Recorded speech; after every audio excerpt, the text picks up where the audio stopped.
ವೀಕ್ಷಕರೇ, ಇವತ್ತು ಕುಕ್ಕೆ ಸುಬ್ರಹ್ಮಣ್ಯದಲ್ಲಿದ್ದೇನೆ. ಎಲ್ಲರೂ ಹೇಳಿ ಓಂ ಸುಬ್ರಹ್ಮಣ್ಯಾಯ ನಮಃ, ಓಂ ಸುಬ್ರಹ್ಮಣ್ಯಾಯ ನಮಃ, ಓಂ ಕಾರ್ತಿಕೇಯ ನಮಃ, ಓಂ ಕಾರ್ತಿಕೇಯ ನಮಃ, ಓಂ ಕಾರ್ತಿಕೇಯ ನಮಃ,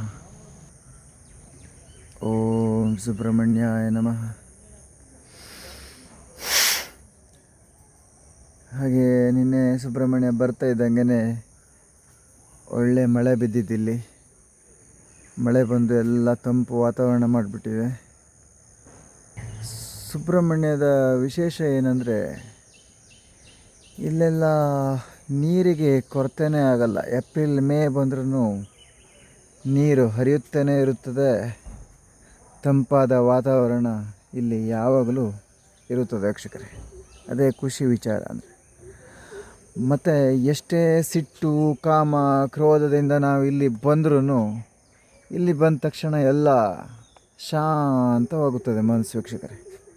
ಎಲ್ಲ ಶಾಂತ ಆಗಿ ಎಲ್ಲ ಶಾಂತ ಮಾಡಿಬಿಡ್ತಾರೆ ಸುಬ್ರಹ್ಮಣ್ಯರು. ಇಲ್ಲಿ ಬಂದು ಒಂದು ಸಲ ಅವರ ಆಶೀರ್ವಾದ ತಗೊಂಡ್ರೆ ಆಯಿತು. ಆದರೆ ಭಕ್ತಿಯಿಂದ ತಗೋಬೇಕು. ಏನಂತಾರೆ? ಓಂ ಸುಬ್ರಹ್ಮಣ್ಯಾಯ ನಮಃ. ನನಗೂ ಹಾಗೆ ಇಲ್ಲಿ ಬರುವಾಗ ತುಂಬ ಸಿಟ್ಟು, ಕೋಪ, ಕೆಲವೊಂದು ವಿಚಾರಗಳು ನನ್ನ ಮನಸ್ಸಿಂದ ಹೋಗ್ತಾನೆ ಇರಲಿಲ್ಲ. ಇಲ್ಲಿ ಬಂದು ಸುಬ್ರಹ್ಮಣ್ಯರ ಪಾದ ಮುಟ್ಟಿ ಆಶೀರ್ವಾದ ತಗೊಂಡ್ಮೇಲೆ ಶಾಂತನಾಗಿದ್ದೇನೆ. ಹಾಗೆ ಹಸಿವು ಕೂಡ ಆಗ್ತಾಯಿಲ್ಲ ವೀಕ್ಷಕರೇ. ಎಲ್ಲರೂ ಹೇಳಿ ಓಂ ಸುಬ್ರಹ್ಮಣ್ಯಾಯ ನಮಃ,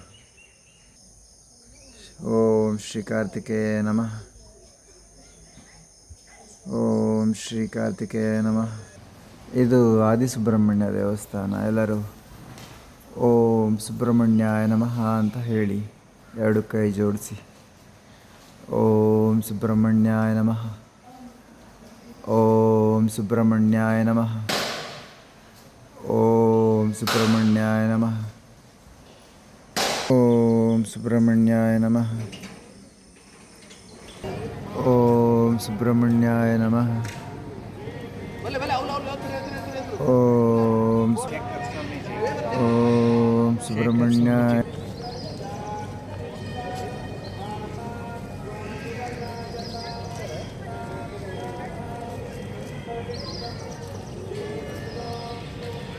ಸುಬ್ರಹ್ಮಣ್ಯಾಯ ನಮಃ, ದೇವರ ದರ್ಶನಕ್ಕೆ ಓಂ ಸುಬ್ರಹ್ಮಣ್ಯಾಯ ನಮಃ, ಓಂ ಸುಬ್ರಹ್ಮಣ್ಯಾಯ ನಮಃ, ಓಂ ಸುಬ್ರಹ್ಮಣ್ಯಾಯ ನಮಃ, ಓಂ ಸುಬ್ರಹ್ಮಣ್ಯಾಯ ನಮಃ, ಓಂ ಸುಬ್ರಹ್ಮಣ್ಯಾಯ ನಮಃ, ಓಂ ಸುಬ್ರಹ್ಮಣ್ಯಾಯ ನಮಃ, ಓಂ ಸುಬ್ರಹ್ಮಣ್ಯಾಯ ನಮಃ.